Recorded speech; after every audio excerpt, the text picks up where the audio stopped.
ദാരികാവധം. ദാരികൻ മഹാക്രൂരനും ശക്തനുമായ ഒരു അസുരനായിരുന്നു. ഒരുപാട് കാലം ബ്രഹ്മാവിനെ തപസ് ചെയ്ത് വിശിഷ്ടമായൊരു വരം നേടി. ഒരു പുരുഷനും തന്നെ വധിക്കാൻ കഴിയരുത് എന്നായിരുന്നു വരം. വരം ലഭിച്ച അസുരൻ കൂടുതൽ ക്രൂരനും അഹങ്കാരിയുമായി മാറി. താനാണ് ഏറ്റവും വലിയ ശക്തനെന്ന് സ്വയം പ്രഖ്യാപിച്ചു. അങ്ങനെ എല്ലാ ദുർഗുണങ്ങളുടെയും വിളനിലമായി മാറി ദാരികൻ.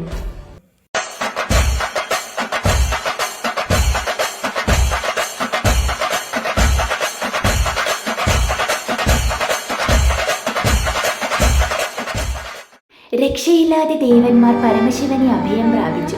പരമേശ്വരൻ തൃക്കണ്ണിൽ നിന്ന് പുതിയൊരു ശക്തി സ്വരൂപിണിയെ സൃഷ്ടിച്ചു.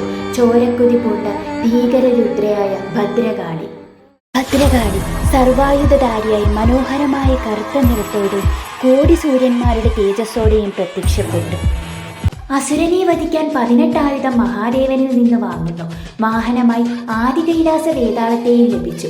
വേതാളത്തിന് ദാരികന്റെ ചങ്കം കരളും നൽകാമെന്ന് കാളി വാഗ്ദാനം ചെയ്തു. വേതാളത്തിന്റെ തോളിലേറി അതിവേഗത്തിൽ കാളി ഭഗവതി ദാരികപുരിയിലേക്ക് കുതിച്ചു. കാളികൂളികകളും ശിവന്റെ ഭൂതഗണങ്ങളും ദേവിയുടെ അകമ്പടി സേവിച്ചു. ഇതുപോലെയുള്ള കൂടുതൽ വീഡിയോസിന് ചാനൽ സബ്സ്ക്രൈബ് ചെയ്ത് സപ്പോർട്ട് ചെയ്യുന്നു.